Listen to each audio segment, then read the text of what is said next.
हन्ताणं ळमो सिद्धाणं ळमो आयरियाळं ळमो वज्झायाळं ळमो लोये सव्यसाहुळं अरहंत सिद्ध सूरी उपाध्याय साधु सर्व अर्थ के प्रकाशी मंगलिक उपकारी हैं। तेन को स्वरूप जान रागत भई जो भक्ति पाए को न माए स्तुति उच्चारी है। धन्य धन्य दिन हित काज सब आज भय कर जोरी बारंबार वंदना हमारी है। मंगल कल्याण सुख ऐसो हम चाहत हैं। हो मेरी ऐसी दशा जैसी तुम धारी है। हो मेरी ऐसी दशा जैसी तुम धारी है।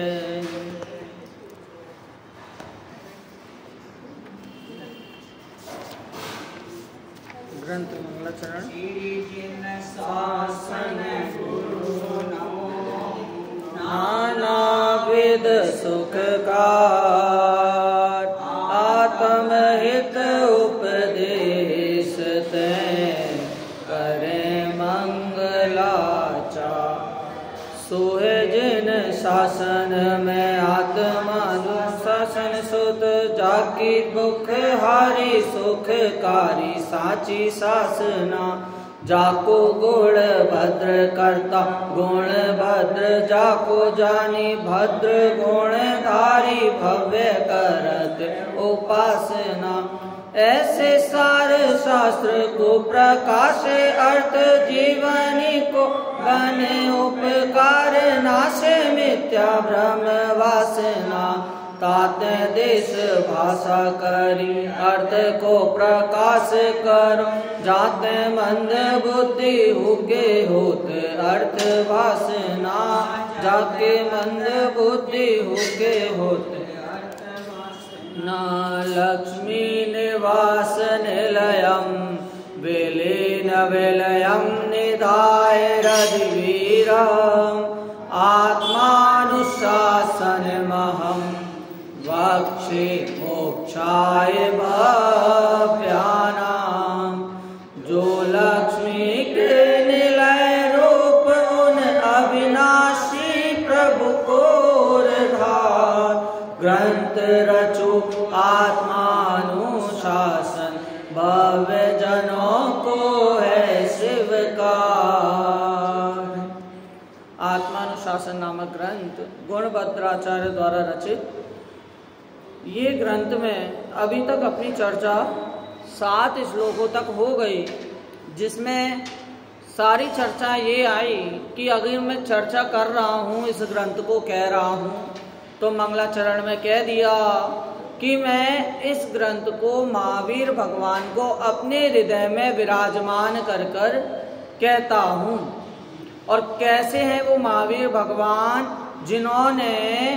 जिनके पास सर्व लक्ष्मी है अर्थात अंतरंग लक्ष्मी और बहिरंग लक्ष्मी से युक्त हैं और जिन्होंने कर्मों का नाश कर दिया है। और फिर इसके बाद कहते हैं कि मैं ये उपदेश कर तो रहा हूँ लेकिन इन्हें कौन सुनना? जो दुखी हैं और जो सुख चाहते हैं। मैं इस प्रकार का उपदेश यहाँ पर कहूँगा।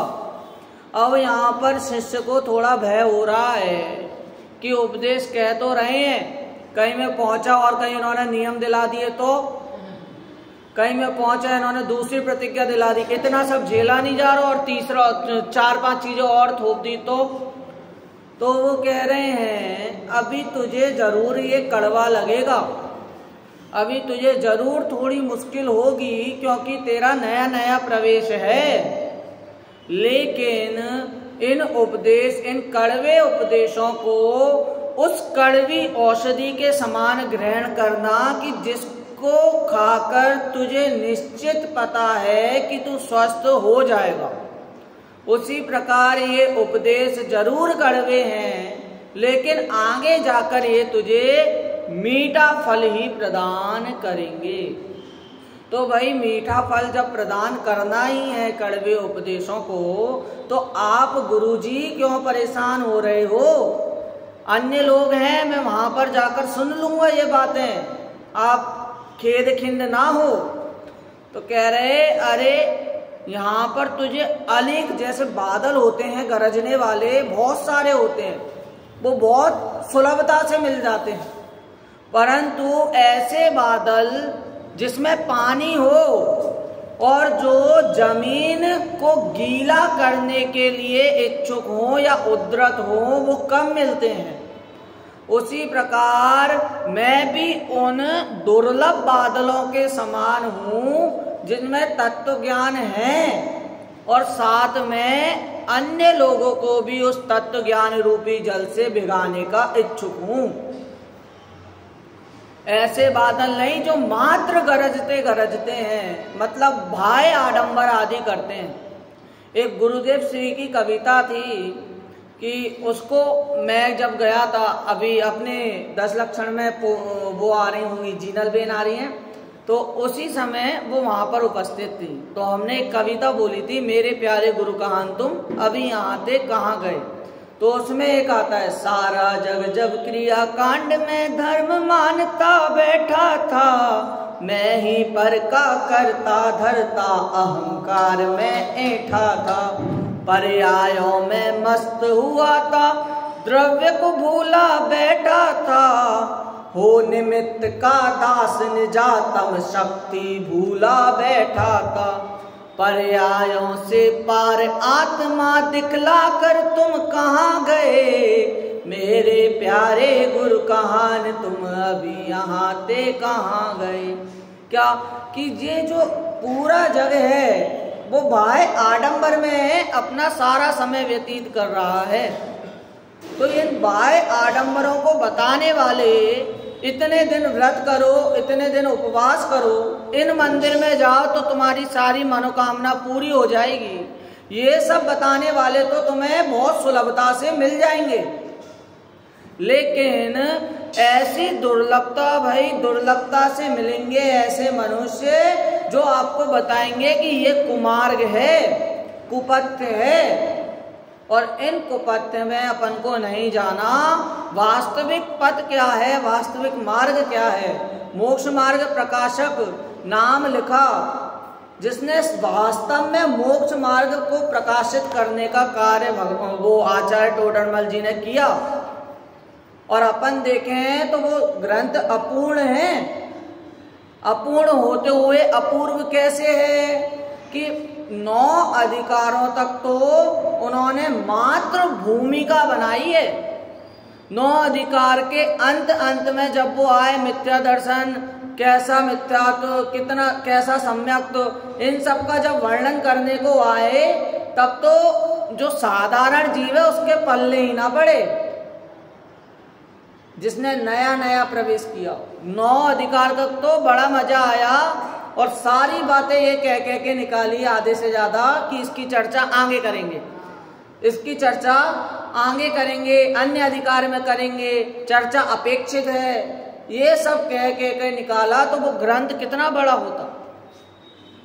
तो इसीलिए अपने पास अभी तो इतने आगम हैं जो कि कह सकते हैं कि दुर्लभता से मिले हैं। जैसे वो संजीव जी गोदा कहते थे कि अपने पास एक चिट्ठी रखी, चिट्ठी में लिखा और 2 दिन बाद आप वो चिट्ठी ढूंढो तो मतलब घबरा जाते हैं और मिलती नहीं है वो चिट्ठी। और ये 2000 वर्ष 2500 वर्ष ऐसे शास्त्र जब लिखे गए थे और वो अपने सामने अभी उपलब्ध हैं, तो इन शास्त्रों की ये भाग्य नहीं है, अपने ये महाभाग्य हैं। अति पुण्य उदयमम आया, ये इसमें है। तो इसीलिए ऐसे दुर्लभता से प्राप्त मनुज, प्राप्त शास्त्र, प्राप्त वक्ता, इन सबके हिसाब से ही मुझे भी दुर्लभ मानना और मेरे उपदेश सुनना, ऐसा उन्होंने कहा। इतना जोर डाला ये वाले श्लोक में तो। और बाद में कहते हैं, बाद में उन्होंने वक्ता का स्वरूप बताया, श्रोता का स्वरूप बताया। पहले तो तुम जिसको सुन रहे हो वो वक्ता कैसा है उसको जानो। फिर बाद में इतना ही नहीं कि अपन सुनने सीधे बैठ गए, पहले हमने बोला कि हम दुर्लभता से मिले तो कम से कम आप में भी तो कुछ क्वालिटी होनी चाहिए, तो इसीलिए श्रोता का स्वरूप का। अब कहते हैं पुण्य पाप के बारे में हमने पहले बोल दिया कि हमारे वचन कड़वे होंगे लेकिन औषधि के समान लेना। लेकिन वो पुण्य कैसे प्राप्त होता है, पाप कैसे प्राप्त होता है, इसके बारे में अब ये श्लोक कहेंगे कि आप समझो कि पुण्य पाप मात्र जो अपन चीज बाहर से कर रहे हैं उनसे प्राप्त नहीं होता। सभी निकाल लीजिए पेज नंबर 9, पृष्ठ क्रमांक 9, श्लोक नंबर 8। उत्थानिका एक बार पढ़ लेते हैं। धर्माचरण की प्रेरणा यहाँ देते हुए कह रहे हैं, उक्त गुणों से युक्त शिष्य को होकर, गुरु के उपदेश से सुख का अभिलाषी होकर धर्मोपार्जन के लिए ही प्रवर्तना चाहिए, क्योंकि ऐसा न्याय है। उक्त गुणों से युक्त मतलब कौन से गुण युक्त कह रहे हैं? जो अपन ऊपर कहा है, श्रोता के जो गुण कहा है, श्रोता के गुण, शिष्य के गुण जो अपन पढ़ के आए, ऐसे गुणों से युक्त होकर शिष्य को घर पर जाकर सोना नहीं है। इसके लिए शिष्य को समझना पड़ेगा कि धर्मोपार्जन कैसे किया जाए, धर्म का उपार्जन कैसे हो। एक बार अपन श्लोक का पाठ करते हैं और देखते हैं। आर्य छंद में श्लोक है, पापा दुखम धर्मा सुखमिति सर्वजन सुप्रसिद्धिमिदं तस्मात् विहाय पापम।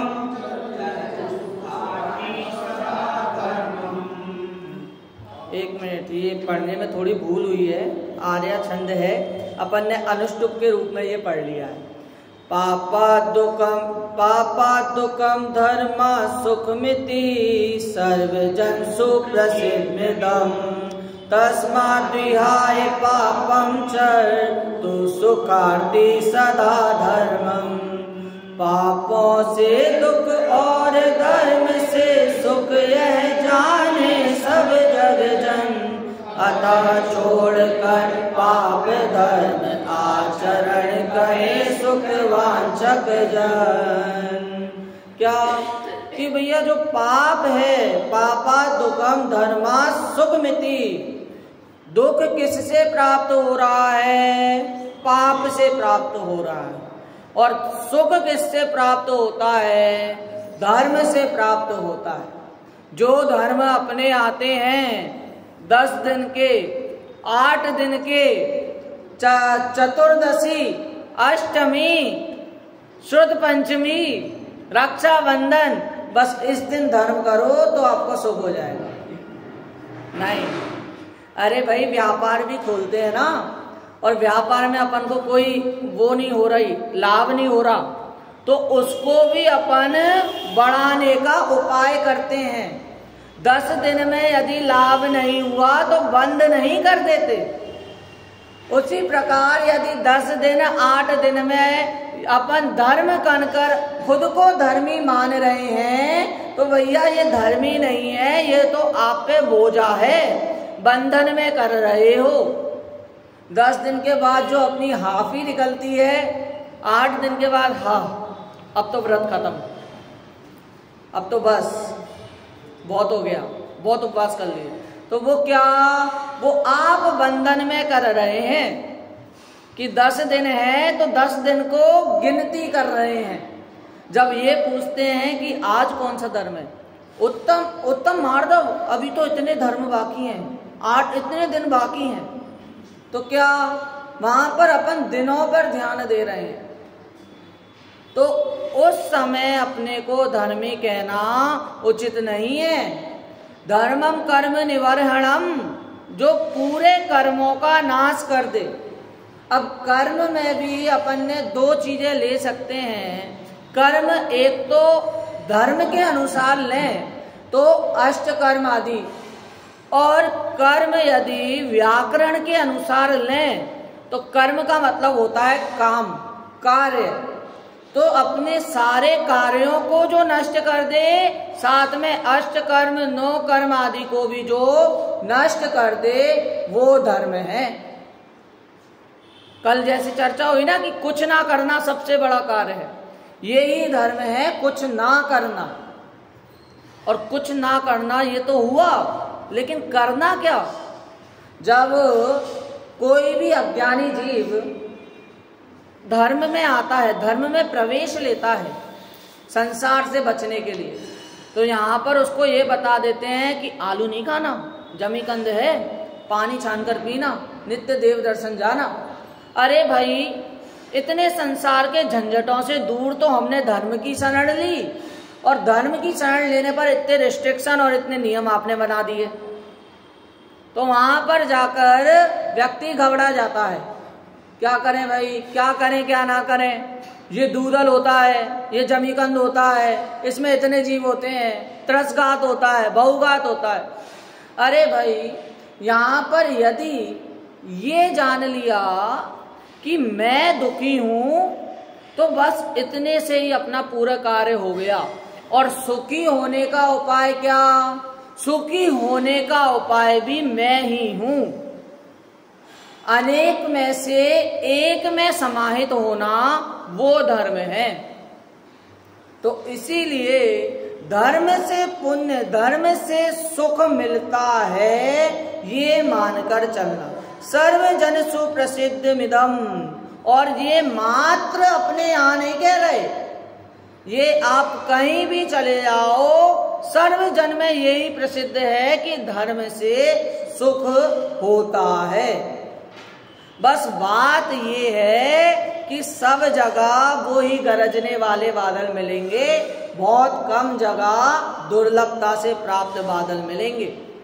अरे एक उपन्यास है, उसका नाम मैं शायद भूल गया, वो छोटे दादा ने लिखी है, सुख की खोज, सत्य की खोज। उसमें सत्य की खोज में वो 2 कैरेक्टर लिए, जिसमें पति तो बहुत धार्मिक रहता है, पत्नी बाह्य आडंबर में विश्वास करती है, विवेक और रूपमती। हाँ, तो वो विवेक, एक प्रकरण आता है कि उसमें वो मंदिर जाती है, मंदिर के लिए वो प्रकरण आता है कि मंदिर जाओ तो पुत्र रत्न की प्राप्ति होगी। वहां पर एक लेडीज से चर्चा होती है कि आप मंदिर आए, आपको पुत्र रत्न की प्राप्ति हुई। अरे हाँ, 7 महीने 6 महीने में पुत्र रत्न की प्राप्ति हो गई। बोलते 6 महीने में? आपकी शादी को कितना टाइम हुआ है? हमारी शादी को 1 साल हुआ है, और हम 2 महीने बाद सीधे यहाँ पर आए। शादी हुई, 2 महीने घर पे रहे, 3 महीने घर पे रहे, और फिर इसके बाद हम यहाँ पर आ गए। तो भैया, तुम्हारा कार्य तो वैसे ही हो रहा था। 3 महीने के बाद आप आए, 6 महीने में प्राप्ति हुई, 6 + 3 9 हो गए। तो इसका मतलब आप तो फालतू में ही उन्हें करता धरता मान रहे हैं। तो इस प्रकार यदि कार्य हो जाए खुद के अनुकूल, तो उसमें तो ये कहता है कि मैंने किया, या किसी धर्म के अनुकूल हो गया, या किसी और के द्वारा किया हुआ हो गया। और यदि नहीं होता तो वहां पर ये कर्म सिद्धांत लगा देता है कि जब होना होगा तब हो जाएगा। तो यहाँ पर इसकी ऐसी बुद्धि दौड़ती है। क्रम नियमितता, क्रमबद्ध पर्याय कैसी चीज है? जहां पर तो इसके अनुकूल कार्य हो रहा है, क्रिकेट खेल रहा है, छक्का चौका पड़ गया, वहां पर तो कहता है मैंने किया, आउट हो गया, अरे पता नहीं बॉल यहां आई और यहां से घुस गई, तो वहां पर मैंने नहीं किया, वहां पर ऐसा हो गया। वचन में भी ऐसे वचन सुनने को मिलते हैं, ऐसे शब्द सुनने को मिलते हैं। आगे क्या, तस्माद् विहाय पापम चरतु सुखार्थी सदा धर्मम। क्या कि यदि ये पाप छोड़ देता है और धर्म में प्रवेश करता है तो इसे सुख की प्राप्ति होती ही होती है, निश्चित रूप से होती है, ये जान लेना चाहिए। एक बार और अपन श्लोक का पाठ करके भावार्थ देखते हैं। पापात् दुःखं धर्मा सुख मिति सर्वजन सुप्रसिद्धमिदं तस्माद् विहाय पापं चरतु सुखार्थी सदा धर्मम्। पापों से दुख और धर्म से सुख यह जाने सब जग जन, अतः छोड़ कर पाप धर्म आचरण करें सुख वांछक जन। अर्थ, पाप से दुख होता है और धर्म से सुख होता है, यह कथन समस्त लोक में प्रसिद्ध है। सभी ऐसा मानते हैं और कहते हैं। इसलिए जिसे सुख चाहिए है उसे पाप को छोड़कर सदा काल धर्म का आचरण करना चाहिए। अरे इसमें तो देखो, यदि आप संस्कृत श्लोक देखोगे उसमें चाहिए जैसा शब्द नहीं आ रहा। टोडरमल जी ने जरूर भावार्थ में लिखा, अर्थ में लिखा, टीका में लिखा कि करना चाहिए, लेकिन जो अपन को गुणभद्राचार्य ने पहले ही कह दिया कि भैया कड़वे लगेंगे, औषधि जैसे मानना। उन्होंने पहले ही कह दिया कि मैं तो दुर्लभता से प्राप्त बादल हूं। इतना कहकर उन्होंने श्रोताओं को अपना मान लिया, शिष्यों को अपना मान लिया। तो अब जो उनके वचन होंगे वो उनके वचन उपदेशात्मक नहीं आदेशात्मक होंगे। उन्होंने ये कहा कि करो, करना चाहिए नहीं, धर्म की शरण ग्रहण करो। करना चाहिए में आपके पास ऑप्शंस हो गए, यहां पर आपके पास उन्होंने ऑप्शन नहीं दिए, आपको तो करना है। और कोई बात लगातार उन्होंने देखो सीधे, पाप से दुख है, धर्म से सुख है, पाप से दूर हटो, धर्म को ग्रहण करो। ये अगर एक शब्द एक बात लगातार रिपीट हो रही है तो इसका मतलब बहुत जरूरी है। चाचा जी ने कॉल किया कि ये फॉर्म निकलना है, ध्यान रखना ये फॉर्म निकलना चाहिए, इसका प्रिंट चाहिए, तो इसका मतलब वो जरूरी है, ऐसा नहीं टाल दो। तो इसीलिए आचार्य भी कह रहे हैं कि धर्म से सुख होता है, धर्म की शरण ग्रहण करो, आपको सुख की प्राप्ति हो जाएगी। तो इसीलिए ये कंफर्म बात है, इसमें चाहिए शब्द अपन को नहीं लगाना है। वो तो एक टोडरमल जी की शैली है कि चाहिए लगाया, परंतु वहां पर भी चाहिए का अर्थ आपको ये ग्रहण करना चाहिए कि इसके अलावा और कहीं सुख नहीं है। अगर अपन अन्य मत में भी ढूंढने का प्रयत्न करें तो अन्य मत में भी यही कहेंगे कि धर्म में सुख है, उसके अलावा और कहीं नहीं कहेंगे। भले वो अपने धर्म में लगाने के लिए हेतु कहें, परंतु शब्द यही आएंगे कि धर्म में सुख है, पुण्य में सुख है। तो इसलिए अपन को धर्म की शरण ग्रहण करना चाहिए। आगे अपन भावार्थ देखते हैं। पाप का फल दुख और धर्म का फल सुख, ऐसा मात्र हम ही नहीं कहते, सभी लोग कहते हैं। इसलिए यदि सुख चाहिए हो तो पाप छोड़कर धर्म कार्य करो, उसके अलावा और कुछ भी कार्य करोगे, भाई आडंबर करोगे तो आपको सुख की प्राप्ति नहीं होगी। देखिए एक बार अपन यहाँ तक का अपना हो गया, अब दो पंक्ति में बहुत अपनी चर्चा हो गई। एक बार अपन यहाँ का ये वाला श्लोक, 9वां श्लोक, कि धर्म कैसे करें और पाप से दूर कैसे हों, ये भी कहते हैं। बता तो दिया कि मार्ग बता दिए, शॉर्ट में आपने शॉर्टकट बोला, हमने शॉर्टकट में बता दिया। अब आप ये सुनो कि इनको कैसे करें, धर्म जो करना है वो कैसे करें।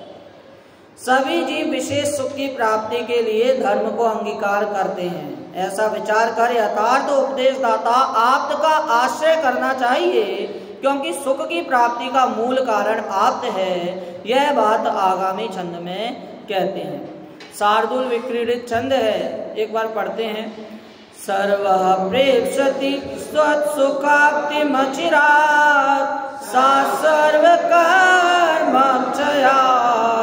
सद्वृत्तात् सचतच्च बोधनियतं सोऽप्यागमास्सश्रुते सा चाप्ता सच सर्वदोषरहितो रागादयास्तेऽप्यतः तं योक्त्या सुविचार्य सर्वसुखदं सन्तः श्रयन्तु श्रिये। सर्वकर्म चय से जो संभव वह सुख शीघ्र सभी चाहे, कर्मक्षय सम्यक चारित से चरित ज्ञान से अवगाहे।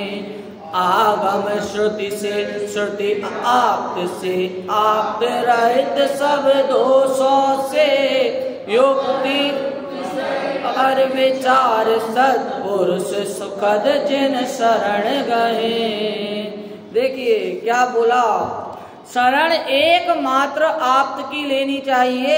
सर्व प्रेप्स्यति मतलब क्या, सर्व कर्मों का क्षय करके, या जिन्होंने सर्व कर्मों का क्षय कर दिया है। देखिए शुद्धता, पूर्ण शुद्धता की अपन जब बात करते हैं तो मैं आपसे पूछता हूं कि जो छोटे बच्चे पाठशाला में आते हैं वो पूर्ण शुद्धता को प्राप्त है या नहीं?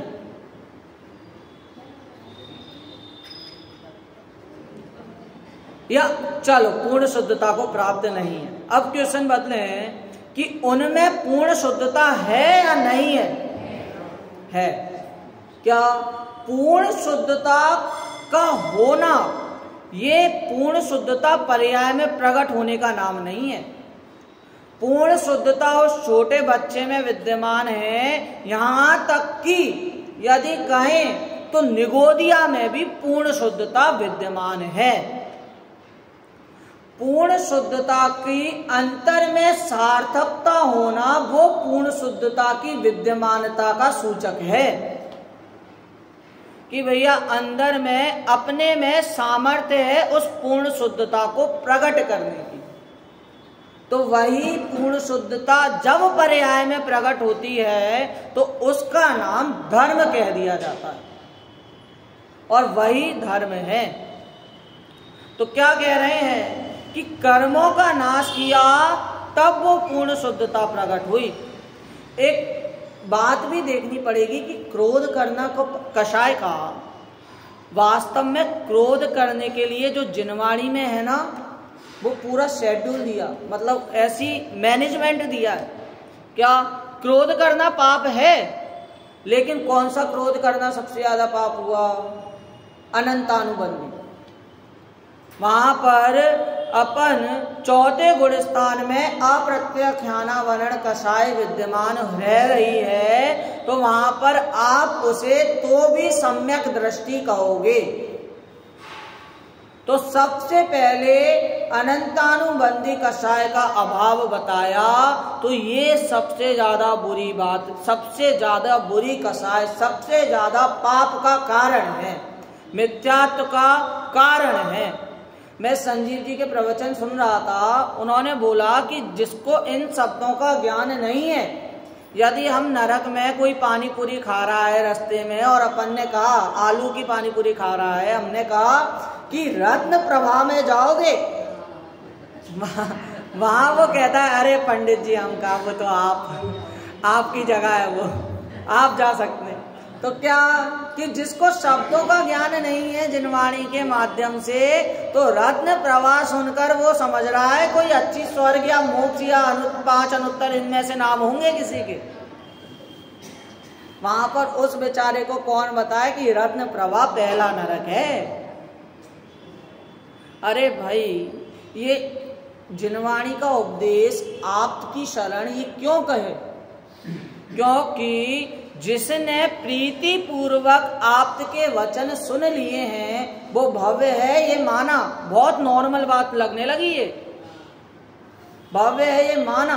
परंतु जिसके 70 कोड़ा कोड़ी सागर का भी बंद जिसने किया है अपनी आयु में, उसका घटकर अंता कोड़ा कोड़ी सागर हो जाता है।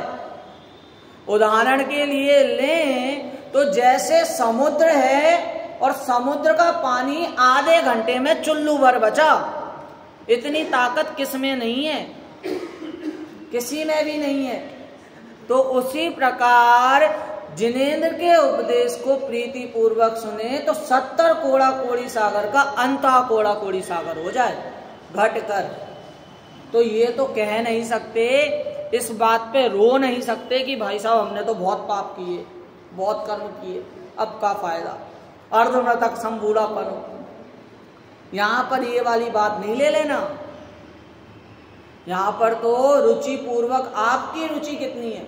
जब मेढक की रुचि से वो समव शरण में हाथी पे सवार उन राजा से पहले पहुंच गया, तब आप तो उस मेढक से, हम तो उस मेढक से उच्च हैं, 5 इंद्रिय के धारक हैं, संगी मना पर्याय, संगी पंचेंद्रिय हैं। तो इसीलिए हम किसी से भी कम नहीं है। सबसे पहले तो ये लेना कि मेरे में अनंत शक्ति है। गुरुदेव श्री के प्रवचन में कई बार ये बात आती है कि अखंड आनंद का पिंड है, अनंत शक्ति का घन पिंड है। तो बात मैं से शुरू होती है और मैं पर ही खत्म होती है। इस बात को सबसे पहले ग्रहण करना। क्या सर्व प्रेप्सति सत्सुखाप्ति मचिरात सा सर्व कर्म क्षयात। सर्व कर्म क्षय से जो संभव व सुख शीघ्र सभी चाहें। सभी कर्मों के क्षय के प्राप्त जो सुख है वो सभी चाहते हैं। अब सर्व कर्म इसमें अपन को दोनों लगाने हैं, कर्म व्याकरण वाला भी और धर्म की अपेक्षा भी। आगे सद्वृत्तात् साचा तच्च बोधनीयतम सोप्य आगमात् सा श्रुते। क्या कि कर्म क्षय से जो अपने में जो वृत्ति हो रही है, वृत्ति अर्थात क्या? चारित्र। जो सर्व कर्म क्षय को प्राप्त जो ज्ञान है, उस ज्ञान को अपनी वृत्ति में उतारना, अपने चारित्र में धारण करना। आगे क्या? तच्च बोधनीयतम। वही क्या है? वही सच्चा ज्ञान है जिसको अपन ने अंगीकार किया। अरे साइंटिस्ट भी होता है, वैज्ञानिक भी होता है, उसने जो ज्ञान प्राप्त किया उसमें अलग अलग एक्सपेरिमेंट करते रहता है। क्या? उसने उसे अपनी चारित्र, अपने प्रोफेशन में उतार लिया। उसी प्रकार जो ज्ञान हमें है उसे अपनी वृत्ति में उतारना वो चारित्र है। अरे ज्ञान तो है हमें। आपने बोला कि हमें 7 घंटे सोना चाहिए, हम 7 घंटे सोते हैं। आपने बोला हमें आलू नहीं खाना चाहिए, हम आलू नहीं खाते, हम बाकी चीजें खाते हैं। जमीकंद नहीं खाते, हम शुद्ध खाते हैं। अरे ये वाला ज्ञान नहीं, तत्व ज्ञान जो अभी अधिगम अपन पढ़ रहे थे, श्रोता के स्वरूप में पढ़ के है तत्वाभिनिवेश, मतलब निर्णयात्मक ज्ञान जो है, उस निर्णयात्मक ज्ञान को अपनी वृत्ति में उतारना वो वास्तविक ज्ञान है। बोधनीयतम सोप्य आगमात् सा श्रुते। और क्या? जिसने आगम को सुना हो ऐसे ज्ञान को, आगम के द्वारा प्राप्त ज्ञान को। आगम मात्र, अपने ये मत समझना कि जैन धर्म में मात्र आगम का शब्द आया। आगम का मतलब होता है आना। जो अरिहंत आदि के द्वारा ज्ञान प्राप्त हुआ उसका आना, आगम आना। तो आगम से प्राप्त जो ज्ञान है, और आगे क्या कहा, श्रुते, श्रुते से अपन को दो चीज लेनी है, तो श्रुत ज्ञान तो लेना, विशेष ज्ञान प्राप्त करना, और साथ में श्रुत मतलब जिनवाणी के द्वारा उस ज्ञान की प्राप्ति होना, आना, वही ज्ञान वास्तविक ज्ञान है। साचाप्तात सच सर्व दोष रहितो रागादयस्तेप्यतः। आगम श्रुति से, श्रुति आप्त से, आप्त रहित सब दोषों से। आगम से तो श्रुति होगी, विशेष ज्ञान होगा, और उसी श्रुति से बोधि की प्राप्ति होगी, मतलब जो वास्तविक ज्ञान है, मोक्ष रूपी, मुक्ति रूपी ज्ञान है, उसकी प्राप्ति होगी। शिव रमणी रमनार तू, अपन तो एक भजन भक्ति भी आती है, वो शिव रमणी का वर्णन करे, कुछ ऐसे ही है ना, शिव वरु शिव नारी नारी वरु शिव नारी हो, क्या नित उठ जाऊं गुड़ गाऊं। तो वहां पर कौन सी नारी का वर्णन करने कह रहे हैं, शिव नारी। शिव कौन से, शंकर जी नहीं, शिव मतलब मोक्ष, और मोक्ष का भी वर्णन करने के अर्थ में ये लेना कि अपने में विद्यमान होने की बात कर रहे हैं। यहाँ पर मोक्ष जहाँ शब्द आया, वहां पर मैं पने का ज्ञान लेना, क्योंकि मोक्ष तो एक ऐसा स्थान है जहाँ निगोदिया भी जा सकते हैं। तो अगर आपको मात्र मोक्ष जाना है तो चिंता की बात नहीं है, आप अनंत बार हो आए, हम सब अनंत बार मोक्ष हुआ है, तो क्या पूर्ण सुखी हुए, क्या नहीं हुए। तो वहां मोक्ष का अर्थ लेना मैं पना, मुझ में, मेरे में स्वयं को स्थापित करने का नाम ही मोक्ष है। जहां सुख मिले वहां धर्म है, जहां सुख मिले वहां मोक्ष है। और सुख कहाँ है, जो आप द्वारा जो वाणी आई है, श्रुति आई है, उसको सुख कहा, उसको धारण करना, उसे सुख कहा। अरे ये अपन समयसार स्तुति पढ़ रहे हैं, इसमें भी ये लिखा है क्या, अहो वाणी तारी प्रसम रस भावे नितरती, मुक्षु ने पाती अमृत रस अंजलि भरी भरी, अनादि मूर्छा विषतण त्वरा थी उतरती, विभावे थी थम्मी स्वरूप दौड़े परिणति। क्या, ओ वाणी तारी, किसकी वाणी, आपकी वाणी। आप क्या कहते हैं, तत्वार्थ सूत्र किसने लिखा, उमा स्वामी ने लिखा, और किसने, समयसार किसने लिखा, आचार्य कुंद कुंद ने लिखा। लेकिन जो लिखा हुआ है वो वाणी किसकी है, वो आप्त की है। ऐसा भी होता है कि ये आचार्य हमारे प्रिय हैं तो हम इनके ही ग्रंथ पढ़ें, ये आचार्य हमारे प्रिय हैं तो हम इनके ही ग्रंथ पढ़ें। तो भाई ये आचार्य की बात नहीं चल रही, ये आप्त की बात चल रही है। कौन से श्रोता अच्छे, कौन से वक्ता अच्छे, इसकी बात नहीं चल रही। अगर यहाँ पर छोटा बालक भी बैठा हो और उसकी वाणी आप्त के अनुसार हो तो वो आप्त की वाणी है, वही आगम है, वही श्रुत है। अमृत कहते हैं आप्त की वाणी को।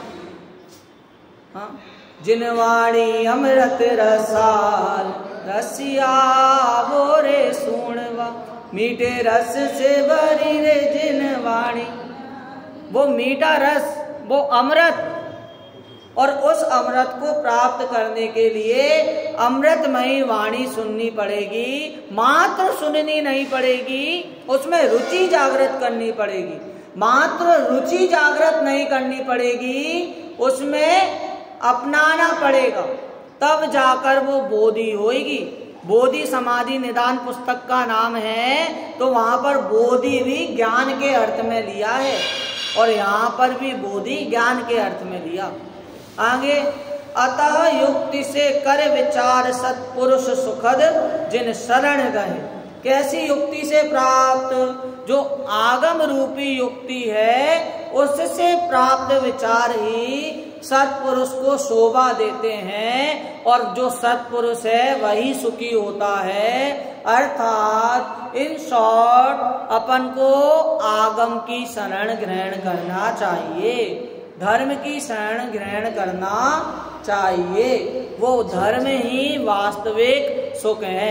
यो धरत्युत्तमे सुखे, जो उत्तम सुख में लाकर धर दे वो धर्म है। अपन को वहां पर पटकने की भी बात नहीं है, आकर ऐसे धकेल दिया, गिरा दिया। यहाँ पर जबरदस्ती की बात नहीं है कि तू बैठ, शांति से बैठ। बच्चे को बोलते हैं पाठशाला में शांत रहना, याद हुआ तुझे, कॉपी कंप्लीट की। यहाँ पर उस जबरदस्ती की बात नहीं है। भले तुम्हें अभी लग रहा है हम कड़वा बोल रहे, भले तुम्हें लग रहा है खींचकर बिठा दिया, लेकिन वो खींचना भी बाद में तुम्हें मीठा फल लगेगा। तो इसीलिए धर्म की शरण ग्रहण करो। मात्र इतना उपदेश दे रहे हैं, और धर्म की शरण ग्रहण करने में ही तेरे सारे दुखों का नाश है, अर्थात तू पूर्ण सुखी है। तो बताइए आत्मा को सुख प्राप्ति के लिए क्या करना पड़ेगा? यदि कहें तो ये भी कहें कि आत्मा को कुछ नहीं करना पड़ेगा, उसमें पूर्ण सुख है। जो बाह्य आडंबर है उसको हटाना पड़ेगा, जो पूर्व में ग्रहण किया अज्ञान है उसे हटाना पड़ेगा, तो उसे सुखी की प्राप्ति हो जाएगी। वास्तव में ये पूर्व अज्ञान के कारण ही ज्यादा कलेश हो रहा है। कैसा कलेश? कि भैया अग्रहित मिथ्यात्व तो है ही, साथ में ग्रहित मिथ्यात्वपन किसे कह रहे हैं? जो नया ग्रहण कर रहे हैं, और जो नया ग्रहण कर रहे हैं उससे अग्रहित मिथ्यात्व और पोषण हो रहा है। तो इसीलिए मात्र सबसे पहले नाश करने की भी बात करते हैं ना, कि ग्रहित मिथ्यात्व का नाश किया जाए या अग्रहित मिथ्यात्व का नाश किया जाए। तो अग्रहित मिथ्यात्व के नाश की पहले बात होती है। क्यों? क्योंकि ये अग्रहित मिथ्यात्व ही है। पूर्व में जो अपन ने अज्ञान धारण किया है वही मिथ्यात्व अपन को ग्रहित मिथ्यात्व की ओर ले जाता है, और वो ग्रहित से अग्रहित पोषण होता है। तो ऐसे एक में एक ये पद्धति, ये साइकिल चलती जाती है।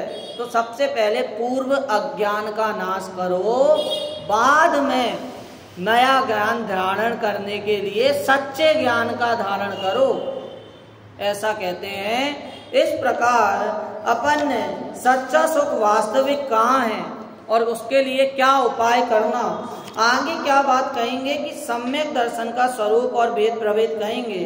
कल इसका अर्थ अपन पढ़कर इस श्लोक की चर्चा करेंगे।